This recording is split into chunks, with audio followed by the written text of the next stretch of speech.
The rope snapped against the post as the mule jerked away, and with it went what little she owned: one torn satchel, 2 loaves of stale bread, and her last good shawl. Eveline Marin didn't chase it. Her leg wouldn't let her run even if her pride had wanted to. The crowd outside the Pine Hollow trading post had already begun to scatter, murmuring, spitting, pretending not to stare. Only her brother lingered. "Don't look at me that way," Jeb said, his hand still on the reins of the mule that wasn't hers anymore. "You know what Pa would have done. Least this way you're fed." Eveline lifted her gaze, steady despite the tremor in her body. "Fed," she repeated, the word dry as dust. "Like a mule, then." He didn't answer. He'd already turned toward the saloon, coins clinking in his pocket, payment for selling her to a miner named Cole Wren, a man whose eyes had looked like wet stone and smelled of whiskey and gunpowder. The deal was done. Her care sold for a sum no one dared name aloud. When the last bootstep faded, she finally moved, slowly, carefully, each uneven step echoing across the boardwalk. Her leg dragged slightly, the old wound from a wagon accident years ago. Once she'd been her father's apprentice at the forge, strong, laughing, quick with a hammer. Now the town called her the crippled Marin girl, like her name had rusted along with her worth. By the time she reached the edge of town, the sky had gone red. She followed the creek north, where the land twisted into broken hills. Her breath came shallow. Her hands were raw from the cold. She didn't have a map or a plan, only the need to be away from the laughter that followed her every step. The wind turned mean by dusk, biting through her thin coat. When she stumbled against a rock and fell to her knees, she didn't rise right away. The creek's voice was the only thing that spoke to her. "Just rest," she whispered to herself. "They've taken enough from you. Let the world take its turn." But the world wasn't done yet. A faint sound reached her through the trees, boots in the dirt, slow and deliberate. Then a low voice, rough as gravel. "Don't move." She froze. A man stepped from the pines, rifle half raised.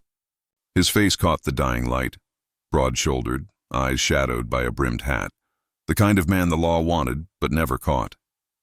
The faint burn scars on his jawline glowed red under the sunset. "Who sent you?" he asked. "No one," Eveline managed, her throat dry. I was sold." The man's jaw tightened, but his rifle lowered an inch. "That right?" She nodded. "And now I'm done being someone's bargain." He studied her a long while, then glanced at her limp. "You won't last a mile out here. Then I'll last what I can." He almost smiled. Almost. Then he stepped closer and offered a rough, calloused hand. "Cale Thorne," he said quietly. "Come on, there's a cabin a ways up." Fire still burns. Eveline hesitated. Trust wasn't something she carried anymore. But the cold was crawling into her bones, and his voice didn't sound like a trap. "I don't take pity," she said at last. "Good," he replied. "Then call it a trade." He turned, not checking if she followed. She did, limping through the darkening woods, guided by the sound of his boots ahead and the faint promise of warmth. Later, when the fire cracked in the small mountain cabin, and her fingers stopped shaking enough to hold a tin cup, Eveline looked at him across the room. His eyes were on the flames, distant, like a man haunted by his own ghosts. She didn't thank him. Not yet, but somewhere deep inside the ache of her chest, a thought flickered. Perhaps the world hadn't taken everything after all. By morning, the storm had passed, leaving the world glazed in frost and silence. The small cabin creaked as the wind crawled over its roof, and somewhere outside, a hawk cried, lonely and sharp. Eveline woke to the smell of wood smoke and stew. The ache in her leg was sharp, but duller than last night. She blinked at the low beams above her, the stacked rifles by the door, the single chair pulled close to the hearth. Everything in the room felt borrowed, half lived in, like its owner had learned to keep his distance even from his own things. Cale Thorne sat by the stove, stirring a pot with the focus of a man who trusted his hands more than words. His shirt sleeves were rolled, revealing scarred forearms and the quiet strength of someone used to surviving alone. "You're awake," he said without turning. She pushed herself upright. "I shouldn't be here." He didn't argue, just ladled soup into a tin bowl and set it on the table. "Eat before you try to prove that." She stared at the bowl. The smell, beans, dried meat, something earthy, made her stomach tighten. Still, she didn't reach for it right away. You always feed strangers? Cale leaned back, resting his elbows on his knees. Only the ones that crawl out of a snowstorm half dead. Her lips twitched. Then I suppose I'm lucky you're charitable. He shook his head. Not charity, trade. She glanced up. Trade? You eat. You stay quiet. That's the deal. Evelyn let out a soft, skeptical laugh. Fair enough. She took a small sip, then another, until the warmth spread from her throat to her fingers. Cale poured himself coffee and sat across from her. The silence between them was comfortable in a strange way, like two people who'd both forgotten what small talk was supposed to sound like. After a while, she asked, You live here alone? Mostly. He hesitated. Had a partner once, left when the law came sniffing around. She studied him. So the stories about you, they're true? He met her gaze then, steady, unreadable. Depends which ones you heard. That you shot a man in Laramie. He didn't blink. I fixed his gun. He pulled it wrong. Folks needed someone to blame. She nodded slowly, her mind circling the quiet pain in his tone. And now you hide. He gave a small shrug. Hide, work, breathe. Same thing some days. Evelyn leaned back against the wall, the fire's glow washing over her face. Then we're not so different.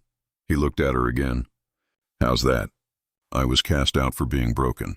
You were hunted for being whole. Cale's mouth curved just slightly.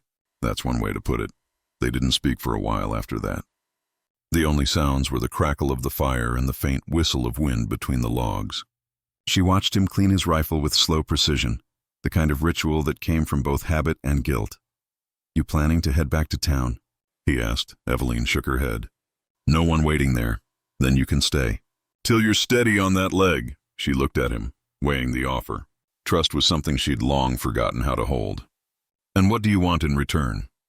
Cale didn't look up. Peace and quiet. You can manage that? She smiled faintly. Mostly. That night she lay on the cot near the stove, listening to the fire crackle low.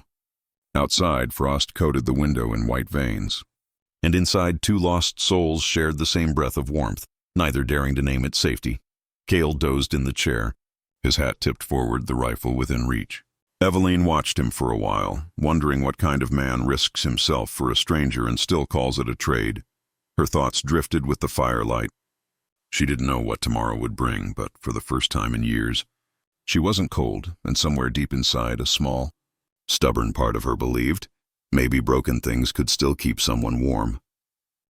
By the third week, the cabin no longer felt borrowed. It smelled of bread and coffee instead of damp pine, and Cale had caught himself once or twice setting 2 tin cups on the table without thinking. He didn't know when that habit began, only that it stayed. Outside, winter had folded itself deeper into the hills. Frost glittered on the fence rails each morning, and smoke hung in the valley like a slow-moving ghost. Evelyn rose before dawn, limping slightly as she swept the cabin floor, her motion steady, purposeful. The limp was part of her, but not her weakness anymore, just the way she moved through a stubborn world. Cale watched her sometimes when she didn't notice, a quiet curiosity in his eyes. He'd spent years alone, talking only to the wind and the occasional outlaw who wandered too close. But this woman, this castaway with the scarred hands, brought a silence he didn't want to fill. That morning she caught him glancing over. What? She asked, half smiling. Nothing, he said. Just wondering how long before you start charging rent. She chuckled softly, leaning on the broom. You already pay it, with all this fine hospitality. She gestured at the rough wooden walls, the patched chair, the stubborn stove that smoked every other night. He grinned. Just a flicker. Don't mock my palace. I'd call it more of a fortress, she said, built by a man who trusts no one. Her tone was light, but the words hung between them. Cale set down the knife he'd been sharpening. Trust keeps a man alive out here, and keeps him alone. The fire popped, sending sparks into the air. Evelyn didn't take the words back, and Cale didn't defend himself. The truth didn't need a fight. It just sat there, warm and heavy like a coal that never cooled. Later that day, while she kneaded dough on the small table, Cale repaired a broken latch on the door. Their movements filled the room like conversation, quiet, practical, familiar. Your hands, he said after a while, nodding toward the dough. You work like someone who's done more than bake bread. I was a blacksmith's daughter, she replied, pressing the dough firmly. Knew how to shape iron before I could read, he paused. That explains the hammer I found under the cot. Old habit, she said. Hard to sleep without something solid nearby, Cale smiled. You and me both. They ate together that evening, sitting close to the fire. The cabin walls glowed amber, and outside the snow had begun to fall again, thin at first, then heavier. Eveline reached toward the kettle, but Cale stopped her. I got it, he said. I can manage, she murmured. I know, he replied softly. And he let her pour. The small act felt like something bigger, something unspoken that neither of them dared name. As the wind pressed against the shutters, Eveline spoke without looking up. You ever think about leaving this place? Cale leaned back, considering. Used to. Not much reason now. Because of the law? Because of what's left, he said simply. She met his eyes across the firelight. Maybe that's not nothing, he gave a slow nod. The kind that meant he understood more than he could say. That night, while Cale sat carving a piece of cedar by the hearth, Eveline dozed in the chair near the window. Snow gathered on the sill, turning the world beyond into white stillness. He looked over at her, her hand resting on a folded blanket, the soft rise and fall of her breathing, and felt the strange, dangerous peace that comes when a man forgets to guard himself. The fire burned low, but the room stayed warm. Outside, the storm whispered against the roof, and inside, two souls, once strangers, had quietly begun to belong. By early spring, the snow had loosened its grip on the valley. The pines dripped steadily each morning, and the river below the ridge began to sing again. Inside the cabin, life had settled into something that almost looked like peace. Bread baking, leather mended, quiet laughter over burnt coffee. Eveline didn't dare call it happiness. She knew better than to tempt the world with words like that. Still, when Cale handed her the repaired handle of a kettle one morning, his fingers brushing hers, she felt something close to it, something warm and frightening. He said, There, won't leak now, and turned away before she could thank him. That night, she caught herself humming while she cleaned the table. The sound startled her. A week later, riders came through Pine Hollow, 3 of them, armed, talking loud in the saloon. They carried a bounty notice and the kind of self-importance that made men dangerous. By the next morning, word spread like wildfire. Cale Thorne was alive. When they reached the cabin, Eveline was out gathering water.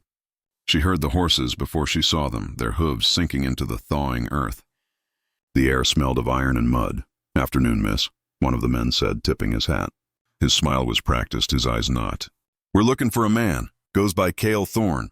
Heard he's been hiding in these parts. Her heartbeat thudded hard against her ribs. Ain't seen him, she said, steady but too quick. The man's gaze slid past her toward the smoke rising from the chimney. That's so, smells like someone's home. Before she could think, the door behind her opened. Cale stepped out, rifle in hand, jaw set like stone. That'll be far enough, he said. The wind cut between them, sharp and cold. Eveline felt it in her bones. The thin line between safety and ruin. The bounty hunter smirked. You know, folks said you were dead. Glad to see rumors ain't worth much. Cale's voice stayed calm. You got business, make it quick.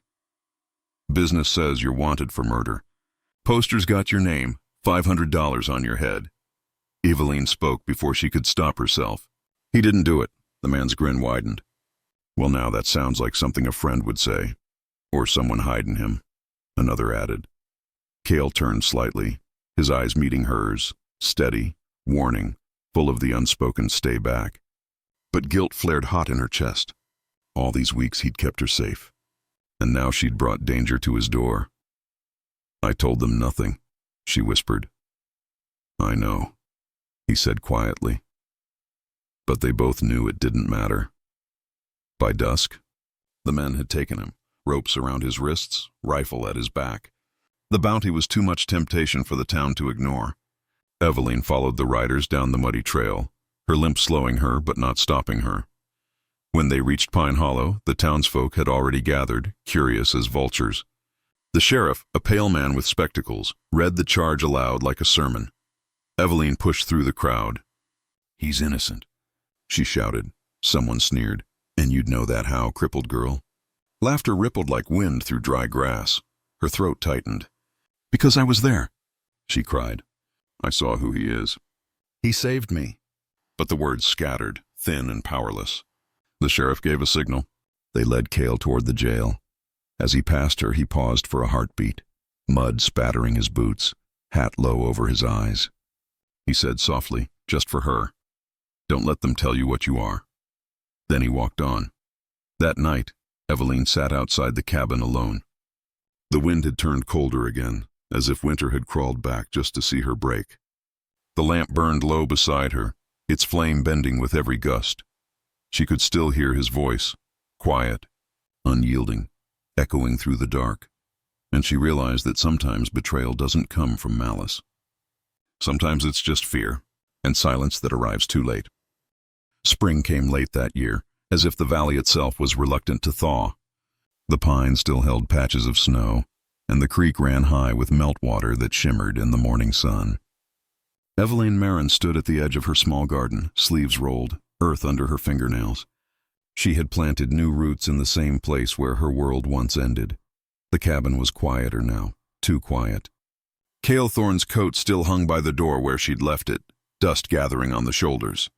Sometimes she caught herself glancing at it, half expecting him to walk in and mutter something about crooked shelves or weak hinges. He'd been gone for 3 months, taken by the sheriff, led away under the weight of other people's lies, and still, she'd waited. The town had stopped mocking her by then. Pity had replaced scorn, which somehow felt worse. "Poor thing," they whispered, "help the murderer." Eveline didn't defend herself anymore. She didn't need their understanding. One afternoon, the sound of hooves broke the quiet. She straightened, heart kicking hard against her ribs. A single rider came over the ridge, moving slow, like a man unsure if he was welcome. Cale, he looked thinner, older somehow, but the steadiness in his eyes hadn't changed. The town had cleared his name, word traveling slow as the thaw. A witness had come forward, a railroad worker who'd seen the real shooter. When he stopped a few feet from her, neither spoke. The moments stretched between them like the space between breath and heartbeat. "You came back," she said finally. He nodded, voice rough. "Didn't reckon I'd be gone so long." She wiped her hands on her apron. "World's slower when you're waiting." Cale dismounted, boots sinking into the soft ground. He held her gaze a moment before glancing toward the cabin. "Place looks better. Been keeping it upright," she said. "Didn't think you'd want to return to ruins." His mouth curved slightly. "You always did have more grit than sense." Eveline smiled at that. Small, tired, but real. "Takes one to know another." Inside, the air smelled of baked bread and pine resin. Cale sat by the fire as if no time had passed at all. She poured him coffee, the way she used to, and he accepted it wordlessly. The silence between them had changed. It wasn't distance anymore. It was recognition. After a while, he spoke. "Sheriff said you tried to stand up for me. Got yourself near run out of town." She shrugged. Didn't seem right to let the truth die quiet. His gaze softened. "And now?" "Now," she said. "I'm done hiding from anyone else's truth." They sat a long time, the fire crackling low. Outside, the thaw dripped from the eaves, steady as a clock. Finally, Cale reached into his coat pocket and set something on the table, a folded piece of metal.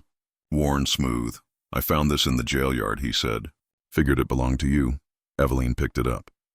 Her old hammer pendant, the one she'd forged years ago with her father before everything fell apart. She ran her thumb over it, feeling the weight of everything it meant. The past, the loss, the survival. "Guess it did," she whispered. Cale watched her quietly. "You ever think about leaving Pine Hollow?" "Once," she said. "Now I think about staying." He nodded slowly, eyes tracing the lines of her face, softened by firelight. "Then maybe I'll stay too. Fix a few more things." Her smile came gently. "Even the broken ones?" He met her gaze. "Especially those." That evening, they stood outside as the sun slipped behind the ridges. The air smelled of earth and smoke and something like peace. Cale placed his hand lightly on her shoulder. She didn't move away. Below them, the town lights flickered on, small and distant, too far to matter. Eveline turned her face toward the warmth, toward the man who'd once been an outlaw and now looked at her as though she were home. When the last light faded, the valley didn't feel empty anymore. Two lives once cast away had found their place, quiet, steady, and golden as the fire that burned behind them.